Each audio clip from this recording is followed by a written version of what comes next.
رمضان المبارک کا مہینہ اپنی آخری منازل کی طرف رواں دواں ہے۔ یہ مہینہ باعث برکت ہے، باعث رحمت ہے اور باعث مغفرت ہے۔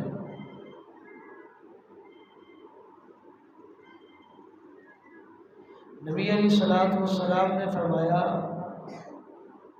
کہ اس مہینے کے اندر اللہ رب کائنات کئی ایسے خوش نصیبوں کو جہنم سے آزادی دیتے ہیں، ان کے لیے بخشش کا پروانہ ہوتا ہے، مغفرت کا اعلان ہوتا ہے، ان کے لیے معافی کا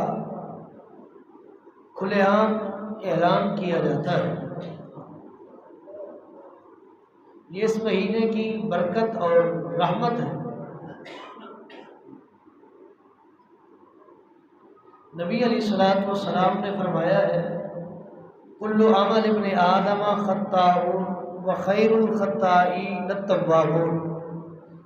اولاد آدم میں جتنے بھی انسان ہیں سب کے سب خطا کار ہیں، گنہگار ہیں، ہر کسی سے کوئی نہ کوئی غلطی، کوئی نہ کوئی گناہ، کوئی نہ کوئی اللہ کی نافرمانی سرزد ہوتی ہے۔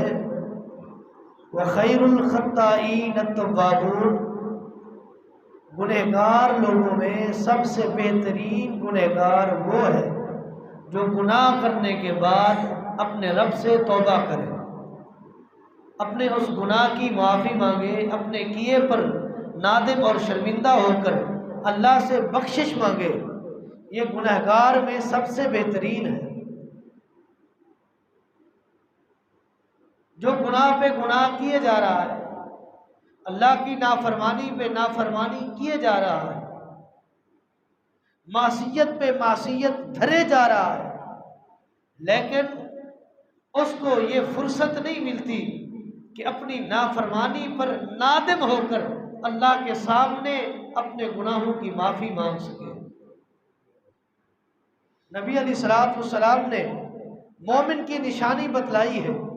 نبی علیہ الصلوۃ والسلام فرماتے ہیں ان المؤمن یری الذنوب کأنہ قاعد تحت جبل، مومن کی مثال ایسے ہے کہ مومن گناہ کو اس طرح دیکھتا ہے، یوں سمجھتا ہے کأنہ قاعد تحت جبل، کہ ایک انسان پہاڑ کے نیچے بیٹھا ہے، یخاف ان یقع علیہ، اور اس کو یہ ڈر ہے، یہ خوف ہے، یہ خشیت ہے کہ کسی نہ کسی وقت یہ پہاڑ میں میرے اوپر گر سکتا ہے۔ یعنی مومن گناہ کو اس طرح دیکھتا ہے، یوں سمجھتا ہے کہ گناہ کسی نہ کسی وقت میرے اوپر آن پہنچ سکتا ہے، پہنچ سکتا ہے، میرے اوپر گر سکتا ہے۔ وَإِنَّ الْفَاجِرَ يَرَى الذُّنُوبَ كَذُبَابٍ، اور جو فاجر ہے، جو گنہگار ہے، جو سیاہکار ہے، جو اللہ کا نافرمان ہے، وہ گناہ کو اس طرح دیکھتا ہے كَذُبَابٍ عَلَىٰ أَنْفِهِ، کہ ایک مکھی اس کے ناک پر بیٹھی ہے اور اس نے اپنے ہاتھ سے اشارہ کیا، ہاتھ ہلایا اور وہ مکھی اڑ گئی۔ اس قدر وہ گناہ کو سمجھتا ہے۔ جیسے ناک پر بیٹھی ہوئی مکھی ہاتھ کے اشارے سے اڑ جاتی ہے، اس طرح اس کے نزدیک گناہ کا مقام ہے۔ گناہ کو وہ یوں ہی سمجھتا ہے کہ ایک مکھی ہے، گناہ کی اس کے نزدیک کوئی حیثیت نہیں ہے، گناہ کو کچھ سمجھتا ہی نہیں ہے۔ اور مومن گناہ کو ایسے سمجھتا ہے جیسے پہاڑ کے نیچے آیا ہوا ہے، اور یہ پہاڑ کسی نہ کسی وقت اس کے اوپر ٹوٹ سکتا ہے، آ سکتا ہے، گر سکتا ہے، اس کے نیچے وہ مومن دب سکتا ہے، اس قدر وہ گناہ کو سمجھتا ہے۔ اور انسان اولاد آدم خطاکار ہے، گناہگار ہے، معصیت کرنے والا ہے، اللہ کا نافرمان ہے، کوئی کسی نافرمانی میں مبتلا ہے، کوئی کسی نافرمانی میں مبتلا ہے، کوئی کسی گناہ میں مبتلا ہے، کوئی کسی غلطی میں مبتلا ہے، کوئی کسی گناہ کے اندر گناہ میں لت پت ہے، گناہ کا ارتکاب کیے ہوئے ہے۔ ہر انسان خطا کار ہے، اور بہترین خطا کار وہ ہے جو گناہ کرنے کے بعد اللہ سے اپنے گناہ کی معافی مانگے۔ ہم اپنے ارد گرد نظر دوڑائیں تو کوئی شرک کے گناہ میں ملوث ہے، لت پت ہے،